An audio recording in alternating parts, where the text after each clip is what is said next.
Um equipamento de grande importância, utilizado nos mais variados ramos de atividades. Usinas de açúcar e álcool, fabricação de papel e celulose, frigoríficos, indústrias têxteis, petroquímicas, destilarias de petróleo, centrais termoelétricas, fábricas de cervejas e refrigerantes, hotéis e hospitais. Hoje, você vai conhecer os riscos e cuidados que envolvem os trabalhadores que operam caldeiras.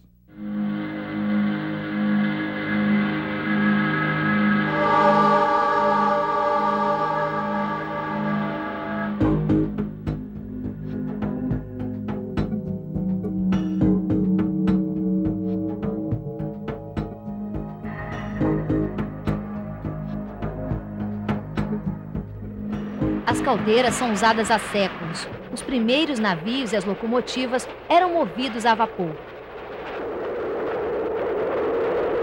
Algumas, como a de recuperação de álcalis, utilizadas na indústria de papel e celulose, chegam a atingir 30 metros de altura e produzem, sob pressões elevadas, centenas de toneladas de vapor por hora. Os profissionais que trabalham com caldeiras precisam de treinamento específico. A utilização do equipamento de proteção individual e a constante manutenção dos equipamentos são fundamentais para a prevenção de acidentes. As empresas mais modernas já possuem um sistema de controle automatizado. Algumas caldeiras chegam a funcionar durante 24 horas, divididas em 3 períodos. Cada turno funciona com apenas um operador. Eu faço a parte de operação dela, cuido da limpeza de filtros, verifico como é que está a queima da caldeira, se está queimando bem, se está tendo algum problema. Faço a dosagem de produto químico na água da caldeira para fazer o tratamento dela. Você tem acesso ao manual técnico e às inspeções que são realizadas aqui? Tenho, a gente tem que estar atualizado sobre isso, tem que saber as condições da caldeira, porque a caldeira é muito perigosa, né? Pode haver explosão, essas coisas. Caldeiras eu tenho uma experiência de 6 anos, acompanhamento e operação. Você teve algum treinamento antes de começar a trabalhar com caldeiras? Nós tivemos, como todos os operadores em si, a gente tem o treinamento técnico, inclusive que é exigido pela própria norma para se trabalhar na área de caldeiras, NR13. Essas caldeiras são todas automáticas, com sistemas de segurança para sobrepressão, nível. E antigamente não existia esse controle, era feito tudo manualmente. Então estava na mão de um operador somente. Hoje não, a gente já trabalha com bastante segurança e até hoje não tivemos nenhum problema nesse sentido. Apesar de algumas indústrias serem automatizadas, no Brasil ainda existem muitas empresas em que o operador está diretamente exposto ao risco. Um dos principais é a explosão. Quais são os aparelhos mais importantes que têm que ser observados constantemente para que não haja um acidente? Primeiramente, nós temos que ter funcionando perfeitamente, bem calibrado, o manômetro, que vai nos mostrar a pressão de trabalho e depois nós vamos ter que fazer, temos que fazer diariamente também a correção, por exemplo, verificar pressostatos, que desligam os combustores, pressostatos que faz o bloqueio geral da caldeira, no caso do excesso de pressão. Já viu alguma explosão ou algum incêndio, algum problema acontecer? Aqui mesmo, né? Já teve explosão, né, na caldeira, né? E foi bem difícil, né? Já teve aqui. Teve vítima? Não. Graças a Deus, felizmente não teve vítima. E por que a caldeira explodiu? Bom, a primeira foi na partida da caldeira, né? Houve um problema de coisa e na partida houve uma explosão, tá? E a segunda foi, acho que foi em Campanha. Ela também houve uma explosão também, né? Mas aí foi o problema operacional. Podemos ter explosões na parte do gás, na parte de alimentação do combustível e explosões na parte da água, tá? Você pode ver aqui nos queimadores, tá? Os queimadores da caldeira, ele permite a queima com óleo combustível e com gás natural. Esse painel que nós vimos aqui é um painel de acendimento e de segurança da caldeira. Ou seja, essas caldeiras, elas são compostas de detetores de chama. Existem detetores de chama.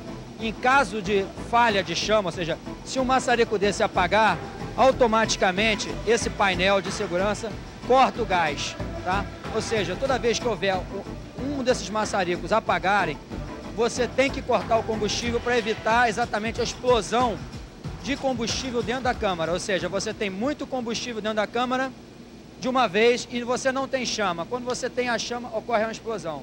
Tá? Então, esse é importantíssimo, um painel de segurança que corte o gás no caso de falha de chama. Então, o maior risco de explosão numa caldeira na parte do gás é a chama apagar e você continuar injetando combustível. E na parte da água, seria você perder o nível do tubulão superior. Então, você pode perder o nível do tubulão superior, tá? Por questões de, por exemplo, furar um tubo. Fura um tubo, cai o nível de água, e se você não apagar os maçaricos, você vai gerar realmente uma deformação muito grande na caldeira. Você vê que aqui, esse manômetro principal é uma necessidade de toda a caldeira. Toda caldeira tem que respeitar a NR13 e tem que ter no frontal a sua pressão indicada no manômetro principal.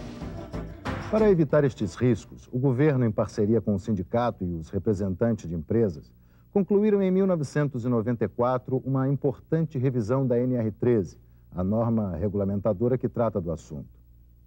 Depois de uma série de reuniões, a revisão da NR13 foi oficializada por uma portaria do mesmo ano, publicada no Diário Oficial da União. A revisão da NR13 resultou em uma das melhores normas regulamentadoras já editadas em nosso país. Tanto é que inspirou a Fundacentro a publicar o Manual Técnico de Caldeiras e Vasos de Pressão, onde a norma é comentada item por item. Levou também a Secretaria de Segurança e Saúde no Trabalho a editar a Portaria número 393, conhecida também como NR0, de 9 de abril de 1996. Esta portaria estabeleceu os procedimentos para a realização da revisão de normas regulamentadoras do Ministério do Trabalho. Além disso, instituiu a Comissão Tripartite Paritária Permanente, pela qual deve passar toda a revisão ou criação de NRs. Em 1995, o Brasil propôs aos outros países do Mercosul a adoção da NR13. A NR13 lista as irregularidades que são caracterizadas como risco grave e iminente.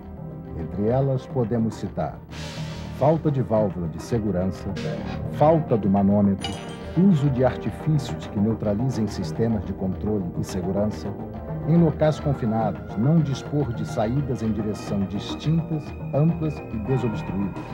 Acesso fácil e seguro para as atividades de manutenção, operação e inspeção. Ventilação, iluminação conforme normas oficiais e sistema de iluminação de emergência. Conseguimos deixar escrito, deixar consolidado nessa norma diversos aspectos que dizem respeito aos trabalhadores e que é uma tarefa nossa está o tempo inteiro na fábrica buscando melhores condições de saúde, segurança e meio ambiente. Não só para nós, como para a própria sociedade, para a comunidade como um todo. E é por isso, então, que a gente listou alguns itens nessa norma, aumentando, inclusive, as condições de risco grave e iminente, que são situações que ocorrem na indústria, lamentavelmente ainda ocorrem, né? Por exemplo, o que a gente chama de bypass de sistema de segurança, ou jump de sistema de segurança, onde um sistema de segurança ele existe para justamente uma espécie de disjuntor, né? Quando você tem uma sobrecarga no sistema, ele desarma. Muitas vezes isso acontece onde as empresas bypassam, jumpeiam esse sistema e você fica desprotegido, né? Então é um perigo muito grave, iminente, isso está registrado na norma e fazer cumprir essa norma é tarefa nossa. E é importante deixar claro que situações de risco grave e iminente como essas, quando identificadas pela fiscalização do Ministério do Trabalho, determinam a interdição do equipamento, o que pode resultar na paralisação de uma fábrica ou de uma unidade inteira. A NR13 atual, ela incorpora aspectos de projeto dos equipamentos, aspectos de instalação, como posicionar os equipamentos nas plantas, né? Aspectos relativos à operação, né? Quem vai operar a caldeira, o vaso de pressão, qual é o grau de instrução, qual o treinamento que tem que ter, né? Ela incorpora aspectos de manutenção, se você vai fazer um reparo, né? Como é que você vai fazer esse reparo para ele ficar bem feito e não acabar prejudicando a segurança concebida no projeto? E também, é lógico, incorpora aspectos relativos a inspeção, a retirada do equipamento de operação para fazer a inspeção de equipamentos. Então, esse foi um ponto que a NR13 evoluiu bastante. As mudanças foram justamente nos 3 segmentos, né? O segmento governamental. Houve uma tremenda desburocratização. Então, muita coisa que era exigido em termos de carimbo, em termos de papéis, isso foi bastante saneado. Do ponto de vista da participação do trabalhador, houve um avanço significativo, de 2 formas. O trabalhador na empresa, ele tem acesso a toda a documentação da caldeira, aos projetos, ele tem acesso aos manuais de operação, a toda a documentação, tudo o que acontece com o equipamento, caldeira ou vaso de pressão, o trabalhador tem acesso.